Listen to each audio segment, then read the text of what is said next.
Molly. Tonight I wanted to do another balloon smash. So a while ago I had done a 2 foot by 4 foot balloon smash. I called it Field of Dreams. Some people said it looked like jellyfish, but someone had recommended do that, but as a galaxy. And so that's kind of the vibe I'm going for tonight. I did work with spray paints. I did have a mask on it sometimes. I had everything ventilated and open. So I'm using acrylic paints for this one, spray paint, and then using the balloon smash technique. So you can check everything out in the description. It'll probably be to some music as I get going. I don't want to have like an hour and a half long video depending on how long this takes me to do all the brush work and the spray paint and let things dry. So I hope you guys enjoy. I'll show you the end result and let me know what you guys think.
Hey guys, so it is raining here and the lighting is not the best and the painting is still wet, you can see right there in the center.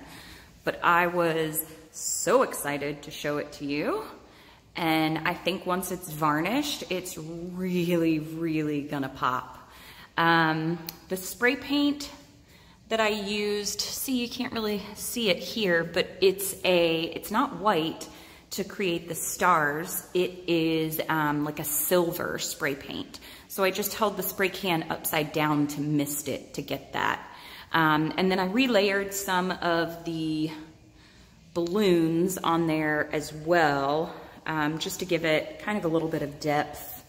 But I'm super excited about this piece. Somebody had actually, got a little bit of paint I'll have to peel off there. Let me see if I can. Yep, there we go. This was actually a viewer recommendation after I did my Field of Dreams, and they said, could you do something that was kind of outer space? And what I did off camera, so when you do those speckles to create stars, the way to give it depth, because, you know, in a night sky or in a, you know, outer space type, it's not just all stars, it's kind of flat if you do it that way. So what I did is I misted, and then I came back in and I added all the shading and the different colors to give it a little bit more depth. But this, I was really excited about doing this kind of mixed media piece where I used different techniques and I got to use a little bit of brush work and just to create some movement. So I hope you guys like it. I really do. And I can't wait to varnish this piece in a few weeks and really see how those colors shine and pop. So thank you guys. Sorry I was wearing a little mask, so I couldn't talk to you that much during the video, but I hope you enjoyed it, and I'll see you next time. Until then, happy painting. Bye.